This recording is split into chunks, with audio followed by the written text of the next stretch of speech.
When is a friend not really being a friend or giving friendly advice? Well, that's when they're giving it to you through their own distorted lens of perception. I'm Debra Heim. This is the Alternative Hair Alchemist, and today we're going to talk about that. Now, I have mentioned this type of thing before, and today I'm going to talk about it a little bit more in depth because, again, this week I saw the dynamic where someone was coming in to pick up their wig and they had come in alone the first time, but they were bringing their friend for that honest opinion this time. And like I said, that is fine. 2,500 people. We have the spectator seat. People are welcome. But what I watched happen could be a pretty good teaching moment. Now, this was one of the friends that ventures into wigs but has their own hair. Sometimes these people picture themselves a little bit of an expert, and she herself was talking about this beautiful wig she had just bought that she wore on Halloween, yet she had to spray paint it because the color was so brassy. So these are the type of people that may be giving you advice. Just saying. You're going to need somebody objective that you can trust, and I'm one of those people, but you know there is somebody in your life that you can ask for the opinion. Now, this all gets back to the need for validation and the need to belong, and that's normal to a certain extent. However, when you are an empathic personality, and I am included in that, okay, and there is good and not so good sides to being an empath. Now, an empath is someone that you want to have as a friend because they feel deeply. They are loyal. They are the first people you will call when you really need a true friend. But the not so good side of it is the tendency to put other people's needs before your own. And especially not somebody that doesn't really know what they're talking about. They may know you, they may know your personality. However, when anybody gives anybody advice, it is through their own lens of perception. And if they're giving an opinion in something that they actually don't know anything about, well, let's put it this way. Like, I am not a wine drinker, but this would be the equivalent of you asking me to come to a really nice wine shop to give you my opinion about wine. And when I go in there, taste test it and tell the people, oh, you don't want that. The wine I got at 7-Eleven is just as good, and you'll save a lot of money. Nor should a friend even be giving advice like that. If you took me to a wine shop and you wanted the best wine because you were going to treat yourself, a good friend would say, get it, girl. I mean, there are so many factors here. It is your money. It is your body. It is your head. It is ultimately your decision. Of course, we all want to look good. But if somebody is crossing boundaries with you like that, that tells me that you need to, enforce them a little bit better. And before I go, I'm going to give you a couple things to have in your arsenal to say when people kind of cross the line. Now, not only have I seen friends that wear wigs, I've also seen friends, sisters, what have you, that have their own natural hair that they are very proud of, that is like their best feature. And they will say to the person, oh, it looks like a wig, or it doesn't look good on you, because that's their insecurity. And they don't even know that it's insecurity talking. They just know if your hair looks as good as them, then in their mind, they're feeling a little less special, if that makes sense. Which is nonsense. We all have things, way more than one feature, to feel good about ourselves. I have seen daughters do it with their moms or with their grandma. Somebody will come in and be looking really super nice in a different color wig than what the daughter or granddaughter is accustomed to. And they tell them, oh, that doesn't look good on you. When it does, it's just their insecurity. They are used to seeing mom, grandma, what have you, a certain way. In fact, I can tell you for sure that almost all the times someone says it looks like a wig, at least in my shop, it has issues to do with that person themselves. Some women, especially ones with hair, fear hair loss more than, I mean, it's like the hugest fear out there. In fact, I think there was a study one time talking about, would you rather lose your hair or would you rather lose a limb? And let me tell you, people fear hair loss. And of course, hair loss can suck. But you know what? I'm always talking about the upside to it. Often there are people with real hair that come into my shop with the person that is wig shopping that talk about shaving their head and just wearing wigs because they look that good. But anyway, back to the one situation that I just watched this week. Okay, I'm going to tell you a number of things of what the friend said and why it was her business, not the person buying the wig. Essentially, this friend shamed her about wanting to spend that much amount of money on herself. And again, when I talk about prices, I'm not talking about the actual figure itself.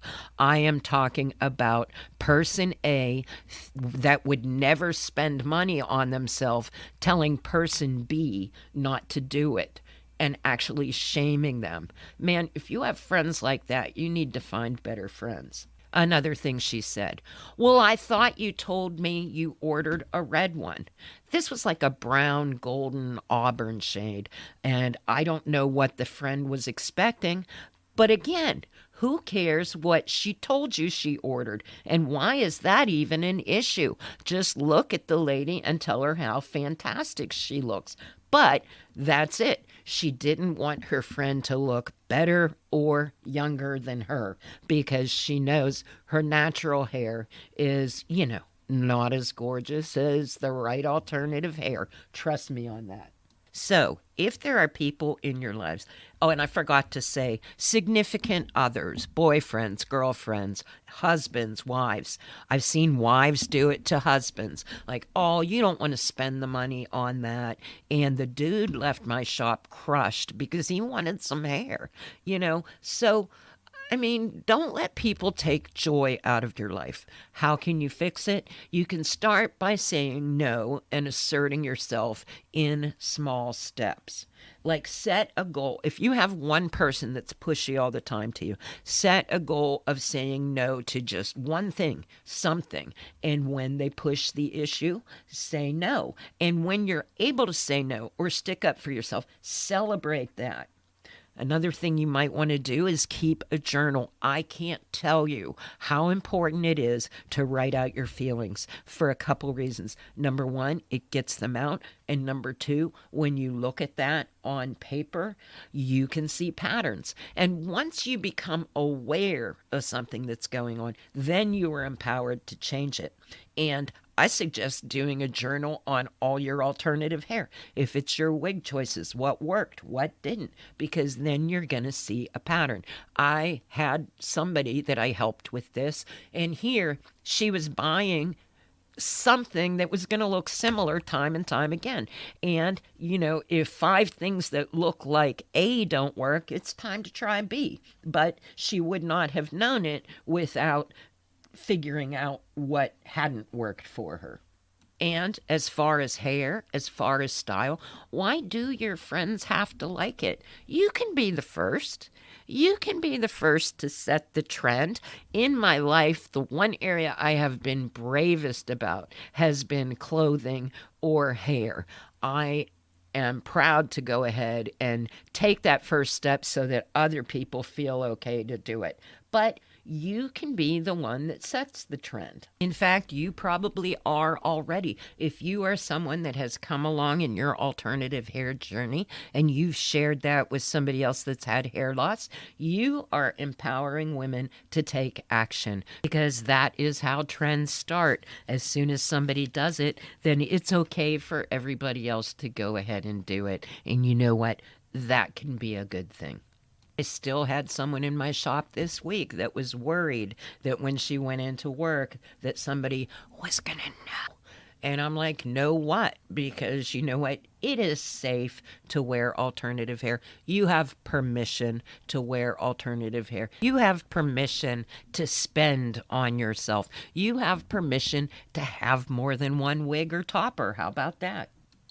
And before I go, I'm going to give you a few things that you can say when people are not respecting your boundaries on your hair choice or your clothes. How about, I appreciate your input, but I need to make this decision for myself. I like that one. How about, I'd like you to respect my choice, even if it's different from what you do. That is a good one for the ones that are cheap with themselves and you want to treat yourself too. If it's not alternative hair, some people have opinions on how this or that is unnecessary. I say enjoy life and have it all. And I'm capable of making my own decisions, and I'd appreciate it if you'd trust me on this. That's a good one, too. I found a list of these. These are pretty amazing. I might post the whole list in my Wise Wig Advice wig group on Facebook. And also, that is a place you can post anonymously and get an opinion. Now, be aware, though, there are like, I think over 600 members, and sometimes, you may, when you put it out there, when you ask the question, you may not get the answer you want to hear, although I kind of try and keep people in line. Like there was an incident where somebody posted a wig, and it was not a wig that this person would wear, but it looked fantastic and it was age appropriate. And I will say, I mean, bottom line, you're going to get my opinion if you get nothing else. And I can tell you this, whether you love me, hate me, follow me, what have you, I know whether it looks like a wig or not on you. Now, I would never say nothing looks good on you. I might say something else would look better on you. But again, I've become really good at this, and it's my hands-on experience with 2,500 people. And also the difference between me and possibly other wig shops you might go to is that I stay teachable. I'm always looking to learn something new, whether it has to do with alternative hair, whether it has to do with books.